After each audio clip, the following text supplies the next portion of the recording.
మణిపూర్లో క్రైస్తవుల మీద దాడులు అంటూ షర్మిల అంటుంటుంది, రాహుల్ గాంధీ అంటుంటారు. ఎందుకు అసలు మణిపూర్ అంటే ఏం రాష్ట్రం అది? ఈశాన్య రాష్ట్రం. ఈశాన్య రాష్ట్రం ఎవరిది? గిరిజనులు. మరి అక్కడ క్రైస్తవులు ఎక్కడి నుంచి వచ్చారు? క్రైస్తవం ఏమైనా ఇక్కడ పుట్టిందా? ఈ దేశంలో పుట్టిందా?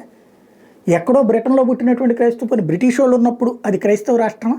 కాదు కదా. మరి ఎక్కడి నుంచి వచ్చారు అంటే గిరిజన ప్రాంతాలలో పాగా వేసి నిదానంగా మత మార్పిళ్లకు గురి చేసినటువంటిది ఒక వ్యూహాత్మకంగా జరిగింది.